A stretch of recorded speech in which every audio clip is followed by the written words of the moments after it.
자, 여러분 안녕하세요. 한국 어문의 기준 한중일 한자 7급입니다. 한국 어문의 같은 경우는 7급에 50자를 배정하고 있는데요. 그 중에 중국과 일본에 쓰는 한자가 있는 경우에만 소개를 추가로 해드리고 있습니다. 자, 해설본 바로 시작하도록 하겠습니다. 한중일 한자 쓰기 연습 첫 번째 시간이고 50개 단어 중에 글자 중에 25개 까지 이번 1부에 설명을 드립니다. 첫 번째 글자는 노래 가짜입니다. 여기 있는 이 글자 자체가 원래 노래 가짜인데 여기에 하품 흠자가 들어가서 입을 크게 벌리고 노래를 하다라는 뜻으로 강조가 되었습니다. 자, 이 글자는 노래 가짜인데요. 중국에서는 끄어라고 해서 형, 오빠의 뜻이고 우리나라에서는 김가, 이간의 이가, 박가, 최가 이런 송가 이런 거 할 때 성씨를 나타내는 가로 거의 쓰이고 있습니다. 한번 써볼까요? 노래 가짜. 자, 하나, 둘, 셋, 넷, 다섯, 여섯, 일곱, 여덟, 아홉, 열, 열하나, 열둘, 열셋, 열넷 이렇게 쓰시면 되겠습니다. 노래 가짜입니다. 자, 그 다음 보시면 입 구자입니다. 이 50개 한자 중에는 가장 쉬운 편에 속하죠. 하나, 둘, 셋 해서 원래 동그랗게 이렇게 표현을 해야 되는데 예전에 각골문에 보면 칼로 이걸 새겨 넣었기 때문에 이 곡선은 좀 표현하기가 상당히 힘들었을 거라고 예상하고 있습니다. 자, 세 번째 글자는 기기자입니다. 보실까요? 자, 하나, 둘, 셋, 넷, 다섯, 여섯, 일곱, 여덟, 아홉, 열, 열하나, 열둘, 열셋, 열넷 이렇게 되어 있습니다. 옆에 있는 건 모방자일 것 같지만 사실은 이 나붓길 언자입니다. 사람 인변이 이쪽으로 올라갔고요. 그래서 이건 깃발이 나붓기는 모양을 나타내고 있고 실제로 갖고 오면 보셔도 이렇게 되어 있습니다. 깃발이 이렇게 나붓기는 모양이죠. 그래서 기자가 되고요. 그 기자 같은 경우는 옆에 하나가 있는데 그렇죠? 발음을 뜻한다고 생각하셔도 될 것 같습니다. 기자입니다. 깃발을 나타내죠. 그 다음 글자는 한 가지 동자입니다. 한 가지 동자 같은 경우는 이 부분하고 이 부분이 나눠졌습니다. 이 부분을 좀 다르게 보시면 무릇 범자가 됩니다. 모든 사람이 모두가 다 한 가지 입으로 한 목소리로 소리를 낸다 라는 뜻으로 보시면 될 것 같습니다. 그래서 함께, 같다, 한 가지 이렇게 되어 있습니다. 동자는 이렇게 되는 게 있네요. 이것도 같을 한 가지 동자입니다. 한 가지 동자 써볼까요? 자, 하나, 둘, 셋, 넷, 다섯, 여섯 이렇게 쓰시면 됩니다. 한 가지 동자고요. 골동, 밝을 통자입니다. 같은 한자가 도금과 뜻이 두 개가 되는 거죠. 일단 보실까요? 하나, 둘, 셋, 넷, 다섯, 여섯, 일곱, 여덟, 아홉입니다. 동. 이게 아까 모이다, 한꺼번에 이런 뜻이 있다고 했죠. 물이 한 곳에 같은 곳에 모여 있으면 이곳의 주거 지역이나 마을, 이 골이라는 거는 고을을 말해요. 무슨 골 있죠? 복사골, 무슨 골, 그렇죠? 옛날 고을의 말은 그 옛 말이죠. 그래서 이런 마을이 생긴다라는 것에서 유래했다고 되어 있습니다. 지금 같은 경우는 이제 동굴 정도로 많이 쓰고 있고 중국에서는 특히 그렇고요. 우리나라는 특히 행정구역으로도 쓰이고 있죠. 중국 사람들이 우리의 무슨 동 행정구역을 보면 상당히 신기해한다는 이야기를 들은 적이 있습니다. 골동, 밝을 통자인데 밝을 통자로 쓰이는 경우는 아주 많지는 않고 옆에 보시는 통찰, 통촉 이 정도에는 밝을 통자가 쓰이게 됩니다. 겨울 동자 보실까요? 겨울 동자의 각본을 보시면 이 매듭이 이렇게 묶여져 있는 것을 알 수 있습니다. 매듭 묶인 모양 같은 경우는 마무리를 지었다라고 볼 수 있죠. 그래서 농업 사회에서 농경 사회에서 한 해의 마무리는 겨울이 되겠죠. 수확까지 끝내고 그렇기 때문에 마무리 마지막을 뜻하는 겨울 동이 되었다는 설명이 있고 이게 이제 매듭을 나타낸다라는 증거가 되는 한자가 바로 마칠 종자입니다. 그렇죠? 이 실이 그냥 끝이 묶여 있다. 그래서 마칠 종자가 매듭을 짓다라는 뜻이 되는 거죠. 그래서 이 겨울 동자가 뜬금없이 나온 것이 아니라 매듭을 나타낸다라고 보시면 되겠습니다. 신자체나 간체자의 경우에는 다른 점은 거의 없는데 이것을 이렇게 하느냐 아니면 이렇게 올리느냐 정도만의 차이만 있다고 생각하시면 되겠습니다. 사실은 거의 통용이 된다고 보셔도 됩니다. 겨울 동자였습니다. 오를 등자 먼저 한번 써볼까요? 어떻게 보면 좀 복잡한 글자일 수도 있는데요. 하나, 둘, 셋, 넷, 다섯, 여섯, 일곱, 여덟, 아홉, 열, 열하나, 열둘 이렇게 됩니다. 오를 등자입니다. 옆에 있는 이 글자는 등질 발자라고 되어 있는데 이것보다는 콩두는 왜 나왔느냐? 이게 사실은 예전에 제사를 모실 때 쓰던 제기의 모양입니다. 그 안에 콩도 넣고 팥도 넣고 했겠죠. 그래서 나중에는 그 곡식을 담는 그릇이 아예 콩두가 되어버렸다는 어원 설명이 있었습니다. 오를 등자는 이 그림을 보시면 될 것 같습니다. 앞에는 사람 발자국이 이렇게 있고, 그렇죠? 이 그릇이 이렇게 아까 제기라고 말씀드렸죠. 제기가 있고 이제 손으로 받들고 있는 모양인데 이게 거의 위에서 내려다본 모습입니다. 그래서 보통은 이렇게 제단이 이렇게 있고 여기에서 보통 제사를 드리죠. 예전 같은 경우는. 그래서 이걸 들고 올라가는 모습에서 제기를 들고 계단을 오르다. 그래서 오를 등자가 되었다는 어원 설명이 있었습니다만 반드시 그게 맞다 이렇게 뭐 보기는 어렵고 어쨌든 그렇게 외우시면 될 것 같습니다. 오를 등자. 왜 콩두자가 들어갔는지는 방금 설명을 드렸습니다. 이게 예전에는 콩보다는 그릇 제기를 뜻했기 때문이죠. 그 다음 글자는 올레자입니다. 올레자 써볼까요? 하나, 둘, 셋, 넷, 다섯, 여섯, 일곱, 여덟 이렇게 되어 있습니다. 올레자는 어떻게 보면 그렇게 쓰기가 쉬운 편은 아닙니다. 이 공간 배치도 균형 있게 해야 되기 때문에 그래서 일본과 중국에서 일찌감치 이거를 둘, 셋, 넷, 다섯, 여섯, 일곱 이렇게 바꿔버렸습니다. 둘 다 같은 글자로 보시면 되고요. 이 올레자가 사실은 밀 혹은 보리의 뜻이 있다고 되어 있습니다. 자, 보리 맥자를 보시면 이 올레자가 들어가 있는데요. 볼까요? 하나, 둘, 셋, 넷, 다섯, 여섯, 일곱, 여덟, 아홉, 열, 열하나 이게 보리 맥자입니다. 보리 맥자인데 이 올레자가 들어간 이유는 예전에는 보리, 뭐 밀 이런 거는 하늘이 스스로 내려주는 그런 곡식이었다고 믿었던 모양입니다. 그래서 오다, 하늘에서 내려오다 라는 뜻으로 올레자가 되었다고 하는데 어쨌든 그건 어원 풀이 중에 하나일 뿐이고요.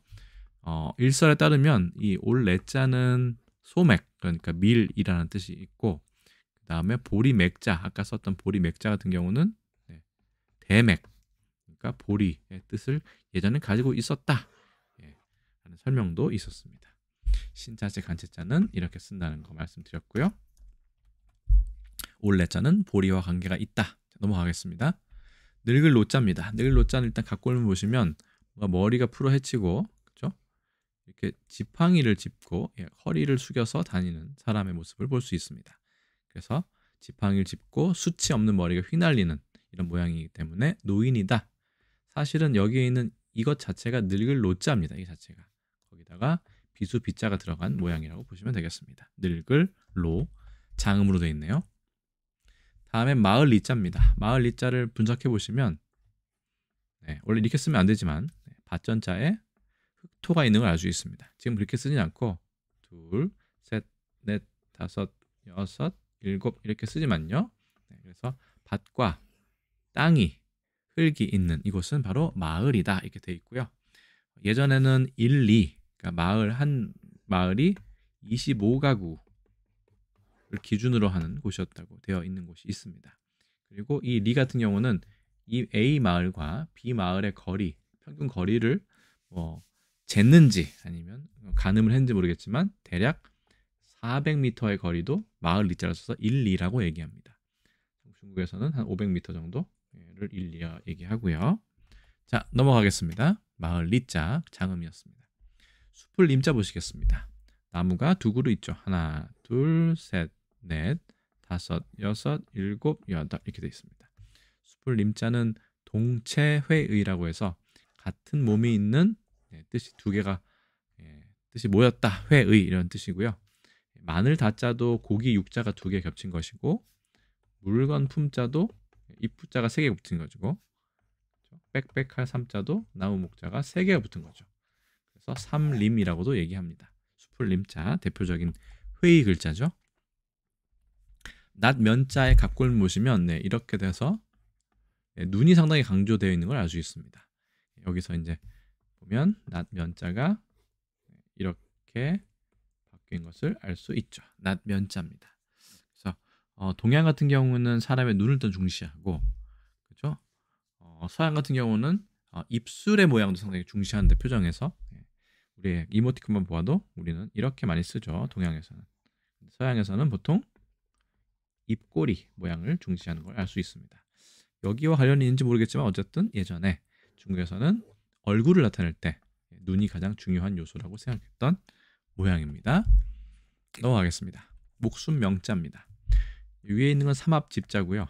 여기까지가. 그 다음에 입구자가 있고 병부절이라고 합니다. 꿇어앉은 모습이라고 보도 되지만 어떤 권력을 가진 사람이 이걸 들고 있으면 권력을 상징하게 되죠. 그래서 큰 집에서 누군가 말로 병부를 들고 명령을 하는 모양, 이런 명령을 내렸으면 목숨을 다 바쳐서라도 지켜야 한다는 그런 생각이 있겠죠. 그래서 목숨명이 되었는지 모르겠지만 장음에 목숨명이 이렇게 쓰게 됩니다. 입구가 없어도 말이 됩니다. 볼까요? 하나, 둘, 셋, 넷, 다섯. 이건 명령할 영자죠. 하여금 영이라고도 하고요. 이 영자도 보시면 목숨명과 비슷한 자원을 가지고 있다고 보시면 되겠습니다. 목숨명. 다음 글월 문자입니다. 글월 문자는 상당히 간단하죠. 하나, 둘, 셋, 넷. 지금 같은 경우는 글이나 문장 이런 걸 말하지만 원래 뜻은 문양이었다고 합니다. 각골문에 보시면 옆에 이렇게 모양이 되어 있는 걸 알 수 있죠. 가슴에 문신을 새긴 것이고요. 이 문양이라는 뜻은 이 글이라는, 그래도 이제 뭔가 나무판이나 이런 데 새기는 거게 되기 때문에 이제 글이라는 뜻도 있지만, 그래서 문양이라는 것은 어디로 이제 나중에 바뀌었냐면 실사를 넣은 이 문이 문자로 의미가 이동하게 됩니다.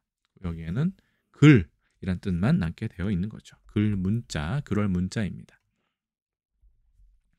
물을 문자 한번 써볼까요? 하나, 둘, 셋, 넷, 다섯, 여섯, 일곱, 여덟, 아홉, 열, 열하나입니다. 물을 문자 장음이고요. 문을 이렇게 들어갈 때 안부를 묻거나 뭐 이리 오너라 하는 소리를 냈을까요? 그런 것들이라고 생각하시면 되겠습니다. 자, 그리고 죄송합니다. 그 다음에 간치자를 보시면 하나, 둘, 셋, 넷, 다섯, 여섯 이렇게 되어 있네요. 간치자. 이게 물을 문자 원이라고 발음하는데 어차피 이렇게 되어 있습니다. 자, 참고로 이제 문안 인사를 드리다 할 때는 문안이라고 쓰고요. 그렇죠? 안부를 묻는 거. 뭔가 무난하다, 그렇죠? 어려움이 없다라고 할 때는 없을 무자에, 그렇죠? 어려울 난자를 쓰시면 되겠습니다. 가끔씩 보면 문안과 문안을 이렇게 써야 되지만요. 혼동하는 분이 있으시더라고요. 자, 주의하시기 바라고 다음 글자 넘어가겠습니다. 일백백자입니다. 하나, 둘, 셋, 넷, 다섯, 여섯 이렇게 되는데 흰 백자는 좀 헷갈리죠? 일백백은 일백이라고 외우셔도 될 것 같고요. 흰 백자하고는 자원이 좀 다릅니다. 백자를 보시면 여기에 뭔가 천장에 뭔가 매달려 있는 것을 알 수 있는데 일사에 따르면 이게 말벌의 집이라고 얘기해요. 그래서 말벌통이라고 할까요? 집에는 보통 한 100마리 정도의 말벌이 살고 있는데 그래서 일백백이다라는 설명이 있었습니다. 흰 백자 같은 경우는 좀 다르죠. 이거는 촛불의 모양을 본따서 만든 것이라고 합니다. 흰백, 일백백 구분할 수 있어야 되겠습니다. 다음 지압이 무자입니다. 이게 사람 인자죠. 네, 팔다리를 크게 벌리고 사람인데 거기에 네, 비녀를 꽂은 모습이다 이렇게 되어 있습니다. 비녀는 예전 같은 경우는 남성이 결혼한 남성이 성인식을 치른 남성이 보통 비녀를 꽂게 되죠. 안 그러면 이제 머리를 묶게 되기 때문에 거기서 총각이라는 마음이 나오긴 했는데요. 결혼하지 않은 남성. 어쨌든 총각을 벗어나서 성인식을 끝내면 비녀를 꽂게 돼서 이게 지압이 부자가 됐는데 지압이란 뜻이 원래 남편의 뜻입니다. 그래서 부인이라고 하면 보통 높은 사람의 나내를 부인이라고 얘기하죠. 높여서. 그 남편의 사람이라는 뜻으로 어떻게 보면 좀 남성 중심적인 어떤 그런 개념이 포함되어 있다고 볼 수 있습니다. 참고로 일반적으로 결혼한 여자를 나타내는 부인 같은 경우는 이 안에 부자를 써서 부인이라고 얘기합니다. 이 부인과 이 부인은 음은 같지만 뜻은 조금 다른 부분이 있죠. 넘어가겠습니다. 샘산자입니다. 대나무로 옛날에 만들었나 봐요. 산까지라고 얘기합니다. 산목이라고 얘기하는데 이게 대나무로 만들어져 있고 그렇죠? 눈목자는 눈으로 보고 있다고 해도 되겠지만 이게 대나무가 늘어져 있는 모양이고요. 그걸 보통 손으로 받들어서 이렇게 얘기를 했겠죠.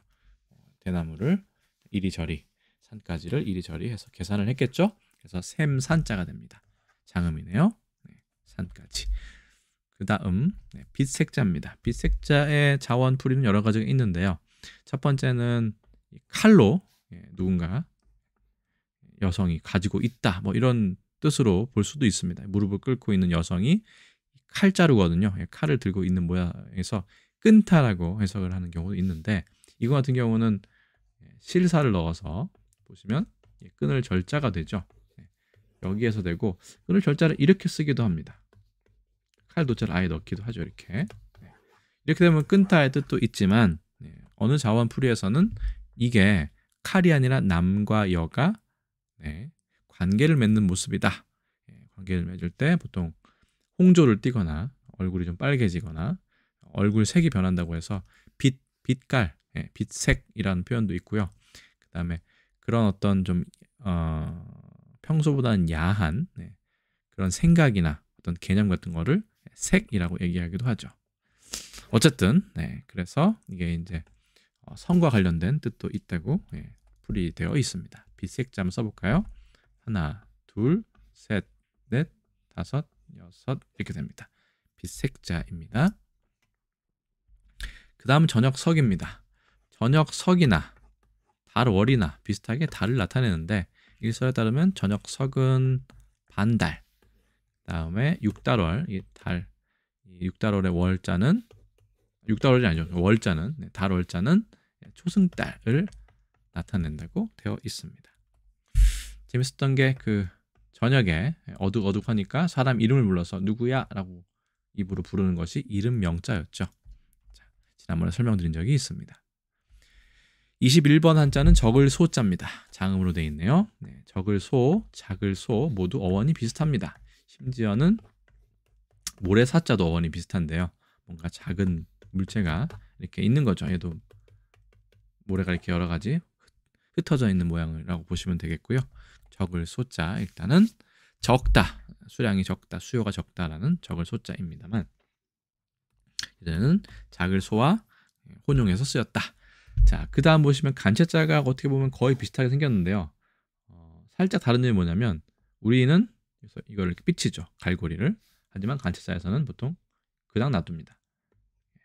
살짝 삐쳐 있네요. 그래서 보통 이렇게 하고 이렇게 쓰는 경우가 많다. 이 말씀을 드리겠습니다. 바소자, 뭐뭐 하는 바, 뭐뭐 하는 장소 이런 뜻인데 원래는 도끼로 나무를 두드리는 소리, 그 다음에 자리나 장소로 바뀌었다라고 되어 있습니다. 바소자 장음인데요. 써볼까요? 하나, 둘, 셋, 넷, 다섯, 여섯, 일곱, 여덟 이렇게 됐고요. 이거를 이렇게 쓰기도 합니다. 옆에 부분을요. 신자체는 좀 다른데 이거 한일자로 써요. 그 다음에 이렇게 해서 나머지는 같습니다. 바, 소자. 그렇죠? 뭐뭐 하는 바. 소위. 그렇죠? 그다음에 소정 할 때도 뭐 쓰죠. 바, 소자. 넘어가겠습니다. 샘수자입니다. 옆에 있는 거는 끌 루자인데 써보겠습니다. 둘, 셋, 다섯, 여섯, 일곱, 여덟, 아홉, 열, 열하나, 열둘, 열셋, 열넷, 열다섯. 이 부분이 끌 누자입니다. 뭔가 포개져 있는 모양을 나타내고요. 그래서 누적할 때도 쓰이지만 보통 누각할 때 옆에 이렇게 쓰이죠.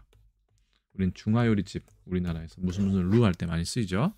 누각에 보통 보면 이렇게 해서 이렇게 누각이 세워져 있죠. 잘 못 그렸네요.